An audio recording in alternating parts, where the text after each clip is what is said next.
আগামী 19শে এপ্রিল বৈশাখ মাসের প্রথম বড় শনিবার। এই বিশেষ দিনে চুপচাপ এখানে ফেলে দিন এক মুঠো লবণ, আর ভুলেও খাবেন না এই একটি সবজি। শনির দশা কেটে যাবে, বাস্তুদোষ দূর হবে, আর্থিক কষ্ট কেটে গিয়ে সংসারে সুখ এবং সৌভাগ্য আসবেই। আপনার সংসারে কি হঠাৎ করেই অশান্তি বেড়ে গেছে? অর্থ আসলেও যেন টিকছে না। সংসারের সদস্যদের মধ্যে মনোমালিন্য, রোগ ব্যাধি বা অজানা ভয় আপনাকে কুড়ে কুড়ে খাচ্ছে? তাহলে জানুন, এটা হতে পারে শনির দোষ। বারবার অর্থ সমস্যা, চাকরি বা ব্যবসায় ব্যর্থতা, স্বামী স্ত্রীর মধ্যে অশান্তি, সন্তানের পড়াশোনায় সমস্যা, হঠাৎ রোগ বা অপঘাত, বাড়িতে ভাঙচুর, আগুন বা দুর্ঘটনা, বাড়ির পুরনো জিনিস হঠাৎ ভেঙে যাওয়া, শারীরিক ও মানসিক ক্লান্তি, এই সব লক্ষণগুলি দেখা দিলেই বোঝা যায় যে শনির দোষ লেগেছে। জ্যোতিষশাস্ত্র অনুযায়ী শনিদেব হলেন কর্ম ও ন্যায়ের দেবতা। তবে যাদের জন্মছকে শনির অবস্থান দুর্বল বা শনির সাড়ে সাতি বা ঢাইয়া চলছে, তাদের জীবনে শনি কিছুটা কঠোর শিক্ষা দিতে আসেন।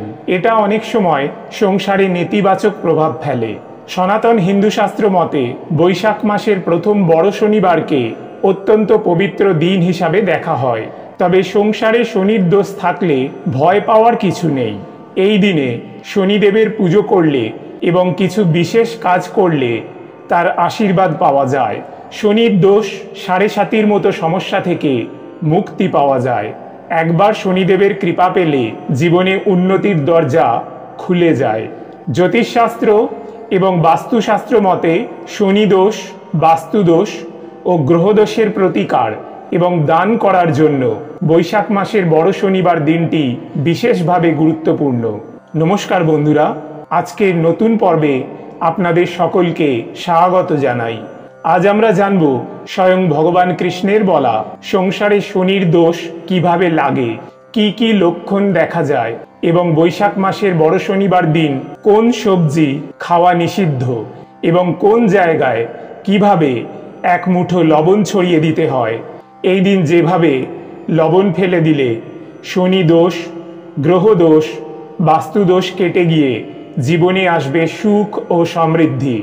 কর্মক্ষেত্রে আয় উন্নতি বাড়তে থাকবে, রোজগারের নতুন রাস্তা খুলে যাবে, এতদিনের আটকে থাকা কাজ সম্পূর্ণ করা যাবে, পরিবারের সদস্যদের রোগ ব্যাধি দূর হবে, আর্থিক সমস্যা কেটে গিয়ে সংসারে আসবে অর্থ এবং সৌভাগ্য। আপনি শনিবার কোনো ব্রত পালন করুন অথবা না করুন, তবে এই দিন অবশ্যই শাস্ত্র অনুসারে এইভাবে এক মুঠো লবণ ফেলে দিন এবং নিষিদ্ধ সবজিটি এড়িয়ে চলুন।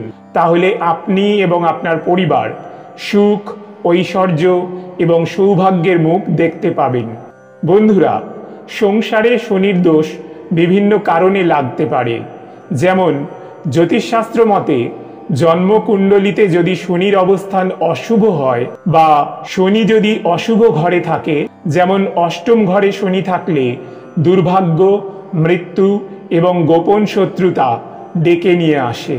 ষষ্ঠ ঘরে শনি থাকলে শত্রুতা এবং রোগ ব্যাধি সৃষ্টি করে। শনি দ্বাদশ ঘরে থাকলে সংসারে ক্ষতি, অতিরিক্ত ব্যয়, এমনকি কারাগারবাস পর্যন্ত হতে পারে। এর সঙ্গে রাহু, কেতু এবং মঙ্গল যুক্ত হলে বা দৃষ্টি পড়লে শনির প্রভাব আরও কঠিন হয়। শনিদেব তার 3টি দৃষ্টিকোণ দিয়ে ভয়ঙ্কর প্রভাব ফেলেন: তৃতীয় ঘরে, সপ্তম ঘরে আর দশম ঘরে। এছাড়া পিতৃদোষ থেকেও শনির দোষ লাগতে পারে।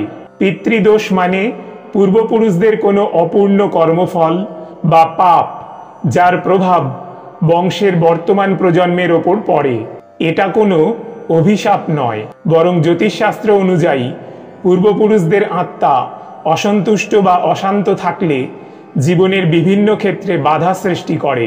যেমন শ্রাদ্ধ না হওয়া বা মৃত্যুর পর যথাযথ ক্রিয়াকর্ম না হওয়া, অথবা গরিব দুঃখীদের কষ্ট দেওয়ার কারণে, কিংবা অন্যের সম্পত্তি আত্মসাৎ, মিথ্যা প্রতিজ্ঞা বা প্রতারণা করা এবং নিজের পিতামাতাকে কষ্ট দেওয়া, অথবা গরিব বা ব্রাহ্মণদের থেকে অভিশাপ পাওয়ার কারণে।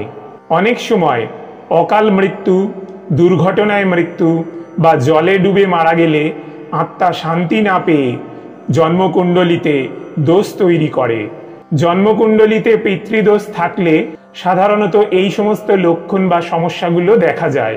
সন্তান না হওয়া বা বারবার গর্ভপাত হয়ে যাওয়া, সংসারে অর্থ সমস্যা, টাকা থাকছে না, পরিবারে একজনের পর একজন মারাত্মক অসুস্থ হওয়া, ভাই বোনের মধ্যে অশান্তি, বিচ্ছেদ এবং পড়াশোনায় বাধা, কেরিয়ারে উন্নতি না হওয়া, বিয়েতে দেরি বা ডিভোর্স, অশুভ স্বপ্ন দেখা, হঠাৎ মৃত্যু বা দুর্ঘটনা, পূর্বপুরুষদের নাম শুনলেই কোনোভাবে অস্বস্তি অনুভব করা ইত্যাদি। পিতৃদোষ থেকে মুক্তি পেতে প্রতি বছর পিতৃপক্ষকালে শ্রাদ্ধ, তর্পণ এবং দান করা উচিত। গয়া, বেনারস, নাসিক ইত্যাদি তীর্থস্থানে গিয়ে পিণ্ডদান করলে আত্মা শান্তি পায়। এছাড়া শনিবারে পিপল গাছে জল দিন ও প্রদীপ জ্বালান। ব্রাহ্মণ, অন্ধ, গরিব এবং বয়স্কদের সাধ্যমতো খাওয়ানো, কাপড় বা টাকা দান খুবই ফলদায়ক। তবে পিতৃদোষ মানে ভয় পাওয়ার কিছু নয়, এটা পূর্বপুরুষদের প্রতি আমাদের দায়িত্ব স্মরণ করিয়ে দেয়। সৎ আচরণ, পূর্ণ শ্রদ্ধা ও ধর্মীয় আচরণে পিতৃদোষ কেটে যায়। পূর্বপুরুষদের আত্মা সন্তুষ্ট থাকলে জীবনে সৌভাগ্য ও শান্তি ফিরে আসে। এছাড়া অতিরিক্ত অহংকার, অন্যায় কর্ম বা দুর্ব্যবহার করা, গরিব দুঃখীর প্রতি অবহেলা করা এবং কষ্ট করে রোজগার করা টাকা অপব্যবহার করলে শনির দোষ লাগতে পারে। বৈশাখ মাসের প্রথম বড় শনিবার দিন ভগবান বিষ্ণু, ভগবান শিব, মা কালী, শনিদেব এবং মহাবীর হনুমানজির পূজা করলে তা বিশেষ আশীর্বাদ নিয়ে আসে। যদি আপনি শনির দোষে ভুগছেন বা শনির কৃপা পেতে চান, তাহলে এই বড় শনিবার দিন মূলো বা মূলা, বেগুন এবং ওল খাবেন না।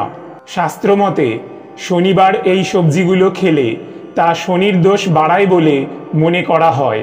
এর সঙ্গে এই দিন আমিষ খাবার যেমন মাছ, মাংস, ডিম, পেঁয়াজ, রসুন, মুসুর ডাল ইত্যাদি তামসিক আহার এড়িয়ে চলুন এবং ডাল, ভাত, শাকসবজি যেমন লাউ, কুমড়ো, পটল, ঝিঙে বা দুধ, ফলমূল, চিঁড়ে ইত্যাদি ঘরোয়া নিরামিষ আহার গ্রহণ করুন।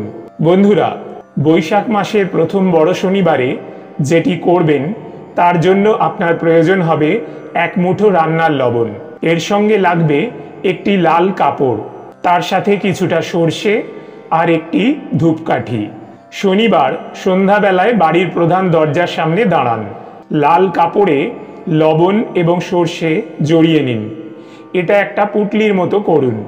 তারপর আপনার ইষ্ট দেবদেবী এবং শনিদেবকে স্মরণ করে সেই পুঁটলি আপনার মাথার ওপর দিয়ে ঘড়ির কাঁটার বিপরীতে 7 বার ঘুরিয়ে নিন।